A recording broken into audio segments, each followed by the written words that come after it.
Jesus alertou que nos últimos tempos os homens seriam enganados, que surgiriam muitos falsos mestres e profetas. Esses tempos chegaram e nós estamos assistindo hoje uma explosão de falsos ensinos, de falsas profecias, de falsos mestres, de falsos profetas. No sermão conhecido como Sermão do Monte, Jesus disse que os falsos profetas são aqueles que se disfarçam de ovelhas e se misturam no meio do rebanho de Deus, mas são lobos devoradores. Os lobos, eles se infiltram no meio das ovelhas, não porque amam as ovelhas, mas porque querem explorá-las, querem arrancar sua lã, comer sua carne e se servir das ovelhas em vez de servir as ovelhas. R$ 91 representando o Salmo 91 e as 91 colunas que temos no templo na cidade mundial do Rio de Janeiro. Eles estão ligando, pedindo a fronha dos sonhos. Você vai vestir o travesseiro do drogado, do alcoólatra, do enfermo, do desempregado, ou o seu, né? Você que tem dormido ou nem tem conseguido dormir, né? Por causa dos problemas, das dificuldades, das preocupações negativas. Os falsos profetas são aqueles que pregam pelo lucro, não estão interessados na salvação dos perdidos, mas em angariar bens financeiros.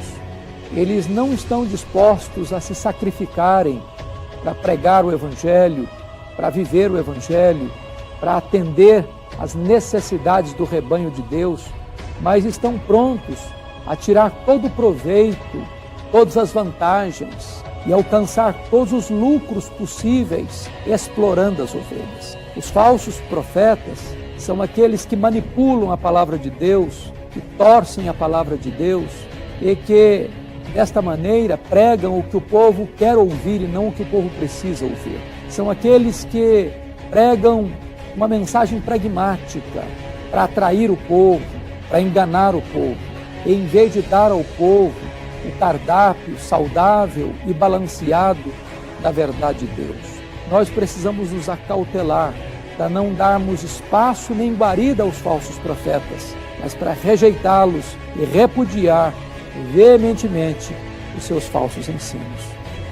É comum você escutar que o Brasil está se transformando no grande fenômeno evangélico do mundo. Talvez em poucos lugares a igreja chamada evangélica cresce tanto como no Brasil. Já somos, segundo alguns estudiosos, aproximadamente 30% de evangélicos no Brasil. A grande pergunta é: o que está crescendo tão vertiginosamente? É a igreja evangélica? É o verdadeiro evangelho ou um falso evangelho? A conclusão que chegamos é que esse crescimento explosivo não é do genuíno evangelho, mas de um falso evangelho, um evangelho híbrido, um evangelho sincrético, de um evangelho com grandes laivos do paganismo. O que se prega hoje, na maioria desses redutos chamados evangélicos, não é o evangelho verdadeiro. Não se fala sobre a graça de Deus, não se fala sobre arrependimento, não se fala sobre a fé salvadora, não se fala sobre o novo nascimento, não se fala sobre a justificação pela fé, não se fala sobre a salvação pela graça, não se fala sobre bem-aventurança eterna, não se oferece ao homem o glorioso presente da salvação em Cristo Jesus.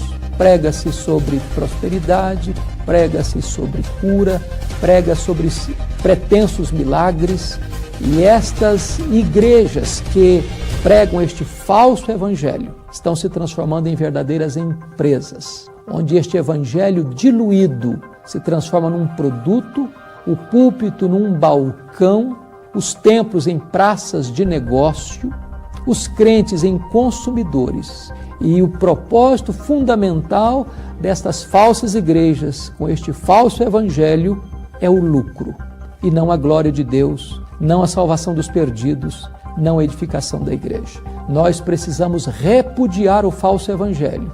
Ele não abençoa as pessoas, ele escraviza as consciências. Many of the preachers that are heroes in Brazil. Há muitos pastores heróis no Brasil. Many of the false prophets. Há muitos falsos profetas. The prosperity preachers. Os pregadores da prosperidade. Who make millions of dollars a year. Que fazem milhares de dólares por ano. Who claim to heal people when they don't. Que reclamam curar pessoas quando eles não curam. They're deceivers. Que são mentirosos. Você não vai devolver só o de Deus, os 10%. Você vai dar 20% do seu. Você vai ser fiel. Você vai tirar 30% e falar, Senhor, representando a Santíssima Trindade, Pai, o Filho e o Espírito Santo. They're liars. Que são falsos. And when they teach prosperity, e quando eles ensinam prosperidade, you need to realize that the only one who prospers are the preachers. Você precisa entender que só prosperam a eles mesmos. We need to get something straight right now. Olha só, nós temos que resolver uma coisa agora mesmo. I hate most of the preaching that I hear in Brazil. Eu odeio a maioria das pregações que eu escuto nesse país. And I hate most of the preaching that I hear in the United States. E eu odeio a maioria das pregações que eu escuto nos Estados Unidos. Because they are preachers who do not love the gospel. Porque são de pregadores que não amam o evangelho. They love wealth. Eles amam riqueza. And prosperity. E prosperidade. And power. E poder. And health. E saúde. And big cars. E grandes carros. And fine homes. E boas casas. All of that is dumb. Tudo isso é estupidez. Ou do contrário, não seremos abençoados. Mas eu sou dizimista, Deus tem que curar. Quá, quá, quá, quá, quá. Você é dizimista porque você não vai para o inferno. Porque se você não fosse para o inferno, você não daria o dízimo. Você não dá o dízimo porque você ainda não é salvo. And if you like those kind of preachers, e se você aí gosta desse tipo de pregadores, you know why you like them? Você sabe por que você gosta deles? Because you love what they love. Porque você ama exatamente o que eles amam. You don't love Jesus. Você não ama Jesus. You love money. Você ama o dinheiro. You love the way you look. Você ama a maneira que você se veste. You say, Brother Paul, last night you were very nice. Now you're being very hard. Oh, irmão Paulo, a noite passada o senhor estava muito bem, mas agora o senhor está muito duro. If you love the gospel, you don't have a problem. Bem, se você ama o evangelho, não há problema algum. But if you love all those preachers, mas se você ama todos aqueles pregadores, and their gospel, e o evangelho deles, which is no gospel, que não é o evangelho. Se você estudar os grandes homens do passado, Wesley, Edwards, Spurgeon, e os grandes missionários como Hudson Taylor, William Carey, Dave Livingstone, Jonathan Goforth, David Brainerd, todos esses homens tinham duas prioridades e duas metas em sua vida: conhecê-lo e fazê-lo conhecido. Crescer diante de Deus, crescer à imagem de Cristo, crescer em santificação, em temor, em pacto, em aliança, em devoção, em mortificação da carne, em conhecimento e graça. Segundo, comunicar esse conhecimento a toda a terra. Pregar o evangelho. Hoje a fé cristã, a fé cristã está associada ao bem-estar, à cura, à felicidade. Para o pagão, para o ímpio, para o mundo aí fora, a fé cristã, a Bíblia, Deus, Cristo, o Evangelho está associado à necessidade humana. Felicidade, paz, cura, sair de crise. Perdeu-se a ideia de redenção. A fé cristã não está mais associada à redenção. Ninguém olha para Deus pensando em redenção. Ninguém lê a Bíblia pensando em redenção. Ninguém vai a um culto pensando em redenção, ou seja, salvação, reconciliação com Deus, vida eterna, volta de Jesus, inferno. Não, as pessoas leem a Bíblia, as pessoas vão aos cultos, oram, elas se envolvem à fé cristã baseadas nas necessidades temporais e pessoais. Perdeu-se completamente de vista. Sai fora, faça uma entrevista. Pergunte para elas quem é Deus e para que ele serve. Quem é Cristo, para que ele serve. Bíblia, culto, igreja, religião. Vai sempre estar associado a uma necessidade humana. Eu vou na igreja para quê? Para se sentir bem. Vou na igreja para preencher o meu vazio. Eu vou na igreja para sair da crise. Eu estou orando, buscando lenda, entrando na corrente numa campanha para vencer os gigantes. Perdeu-se, querido, a ideia de que a igreja é coluna e baluarte da verdade. Perdeu-se a ideia que o centro evangelizador do mundo é a igreja. Perdeu-se a ideia que Cristo, a Bíblia, o Evangelho, a fé, tem, meu irmão, o principal fim, a redenção, a salvação. Você quer cura? Você vai no médico.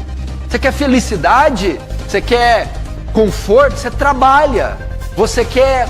Sabe, nós temos N instituições que cuidam disso. Não, eles fizeram tudo convergir na igreja. Lugar de ficar rico não é igreja. Lugar de ter bem-estar não é igreja. Lugar de arrumar um casamento não é igreja. O que é a igreja? Lugar de redenção, reconciliação com Deus, perdão dos pecados, vida eterna. Essa que é a ideia. E nós precisamos resgatar isso de volta. Precisamos despregar o que foi pregado aí e pregar novamente o santíssimo evangelho da graça e da glória do Senhor. Deus estava em Cristo reconciliando consigo o mundo, não lhes imputando as suas transgressões. Isso é o evangelho. Você quer lotar esse templo amanhã? É só você convidar eles dizendo: vai lá que a sua vida vai melhorar, você vai arrumar um emprego, você está encalhado aí, Deus vai te dar um homem. Elas serão atraídas pelas necessidades temporais. Mas não é esta a finalidade do Evangelho, da Escritura, da morte de Jesus, do Senhor dos Exércitos, do culto. A finalidade é transmitir redenção.